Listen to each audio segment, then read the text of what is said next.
안녕하세요. 빛을 담은 교회 이정우 목사입니다. 한 주도 잘 지내셨습니까? 2021년 첫 주일이네요.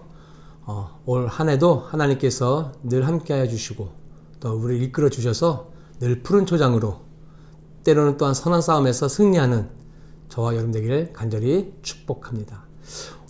오늘 말씀은 요한복음 16장 1절에서 4절 말씀인데 오늘 말씀을 통해서 예수님께서 무엇을 말씀하시려는지를 우리가 좀 기억했으면 좋겠습니다.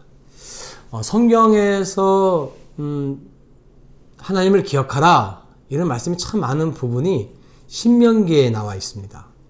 신명기는 특별히 모세의 세 편의 설교가 있는 건데 모세가 세 편의 설교를 한 이유는 광야에서 지냈던 1세대의 부모들은 이제 다 죽고 그의 자녀들이 광야에서 태어나면서 이제 하나님이 약속하신 가나안 땅으로 들어가는 이제 막 입구에 있을 때 모세는 갓 태어난 아이들 또한 광야에서 지냈던 자녀들이 하나님을 알기를 원했습니다. 배고플 때 하나님 어떻게 도와주셨고 적들로부터 어떻게 도와주셨고 목이 마를 때 어떻게 하나님께서 물을 내셨는지 기억하라 이거죠. 그 말씀을 기억하라는 이유는 또한 가나안 땅에 들어가서 이제 가나안 땅에 들어가면 하나님의 백성들이 세상의 사람들과 부딪히면서 싸워야 할 많은 일들이 있습니다. 마음으로 싸워야 할 것, 또한 육체적으로도 싸워야 할 것들 많죠. 오늘날 우리가 세상에서 진리의 말씀을 쫓는 자들과 세상의 사람들이 부딪힘이 있듯이 똑같이 가나안 땅에서도 그들에게 그런 부딪힘이 있습니다. 그럴 때 광야에서 하나님이 어떻게 너희들을 돌보시고 이끌으셨는지 그 말씀을 기억하라이죠. 그 말씀을 기억하고 그 핍박 가운데, 박해 가운데 그 말씀으로 이겨내라 이겁니다. 그래서 모세가 신명기의 세 편의 설교를 통해서 백성들에게 말씀해 주었습니다. 근데 그런 말씀이 오늘 본문에도 나와 있습니다. 우리 16장 2절 말씀을 한번 읽어볼까요? 사람들이 너희를 회당에서 내쫓을 것이다.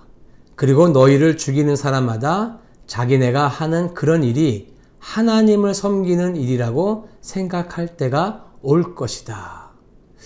2절 말씀에 보니까 예수님의 제자들을 박해했던 사람들이 하나님을 알지 못하는 자들이 아니라 하나님을 아는 자들입니다. 그러니까 하나님을 모르는 자들이 박해를 하면 뭐 그나마 이해를 할 수 있는데 하나님을 아는 자들이 박해를 하니까 이게 뭐지? 이런 생각이 드는 거예요. 그러면 우리는 여기서 질문하기를 그럼 그들은 하나님을 알면서도 왜 박해를 하는 걸까? 근데 이 질문 자체가 잘못됐죠. 그들은 하나님을 잘 알지 못하는 겁니다. 자기 생각에만 하나님을 잘 안다고 생각했지 하나님 입장에서는 너희들은 나를 잘 모르는다. 이렇게 보시는 거죠. 그래서 3절 말씀에 보니까 이런 말씀이 있어요. 그들은 아버지도 나도 알지 못함으로 그런 일들을 할 것이다. 그러니까 이제 이해가 되나요? 하나님을 잘 알지 못하니까 하나님과의 바른 관계를 알지 못하니까 그들이 하나님의 이름으로 박해를 하는 거예요.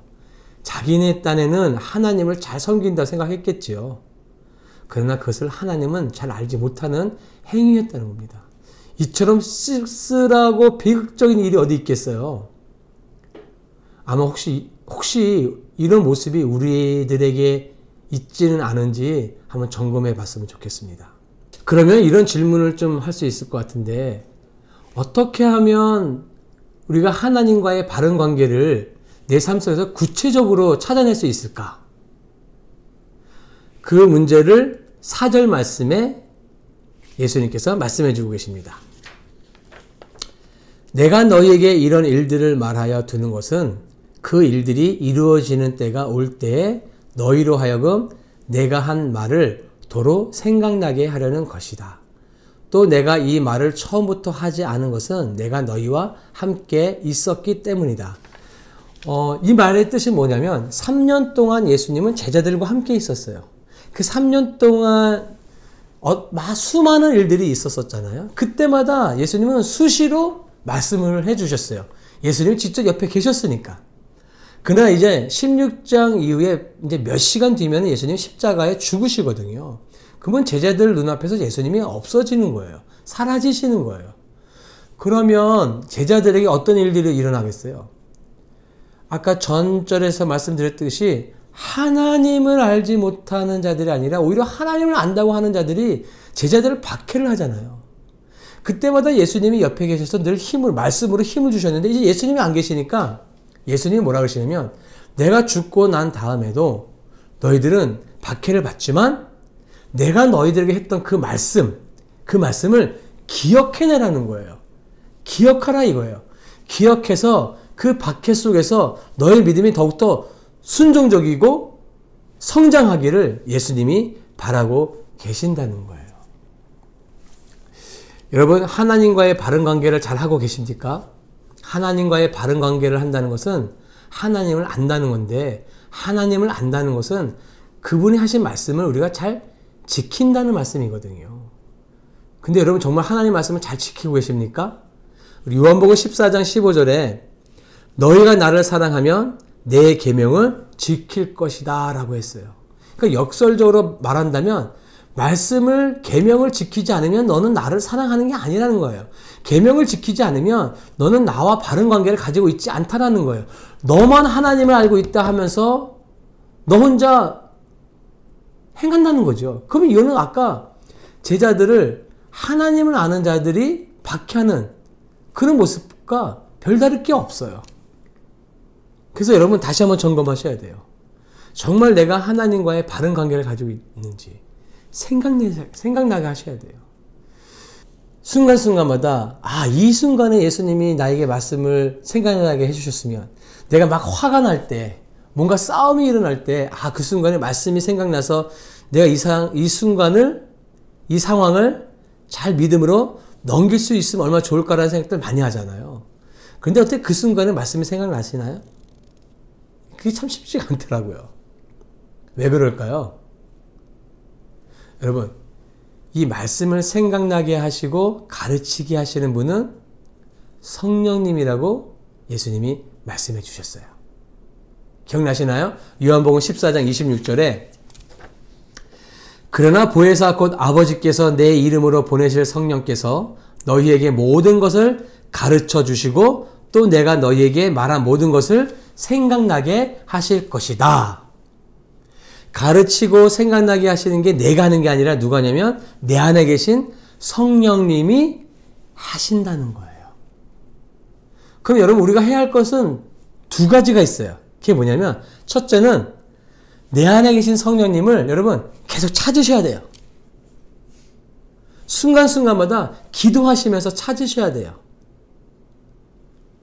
성령님이 바깥에 계시는 분이 아닙니다. 성령님은 내 안에 벌써 임하에 계신 분이에요. 그 임하신 예수 성령님을 우리가 기도하면서 계속 끄집어내셔야 돼요.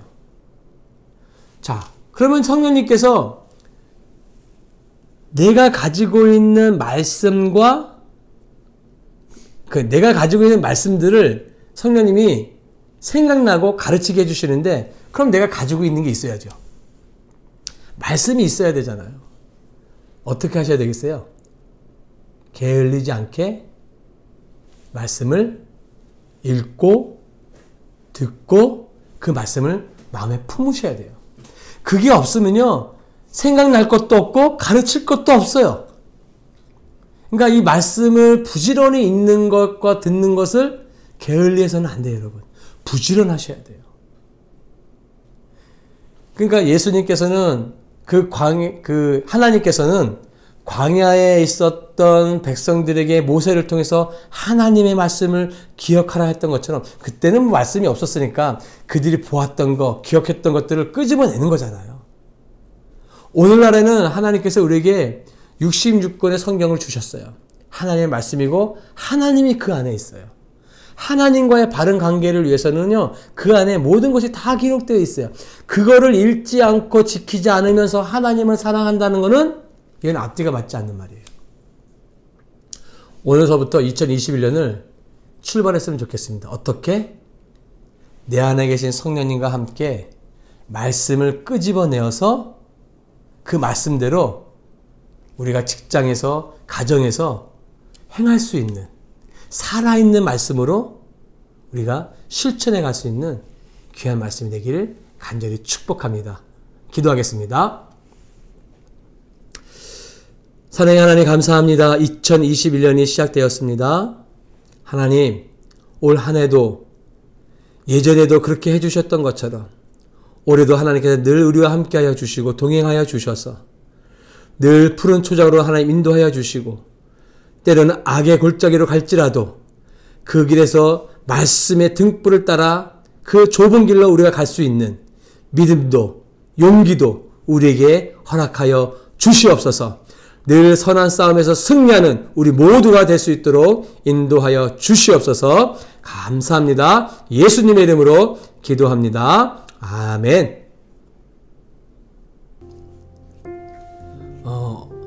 누가 만들어낸 이야기인지는 모르지만 참 재미있고 감동적인 이야기가 있어서 여러분들에게 좀 소개 좀 해드리려고 해요.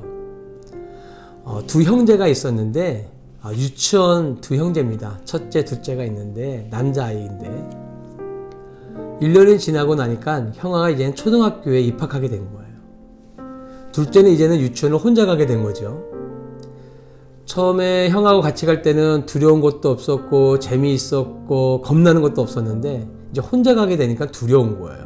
뭐 그런 거 많이 경험해 보셨죠? 자녀 있는 분들은. 근데 어느 날 이 둘째가 유치원에 가기 너무 힘들어서 엄마를 붙들고 이런 이야기를 한 거예요. 엄마, 나 유치원에 가면 엄마가 너무 보고 싶다라는 거예요.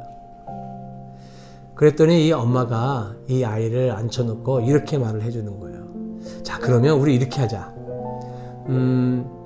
유치원에 갈 때 너 마음속에 엄마를 두어. 엄마를 담아둬. 엄마도 너를 마음에 담아둘게. 그리고 유치원에서 지내다가 엄마가 보고 싶을 때 엄마를 그 마음에서 꺼내봐. 엄마도 집에서 우리 아들 보고 싶을 때 마음에서 꺼내볼게. 그러면 우리는 떨어져 있는 게 아니라 같이 있는 거야.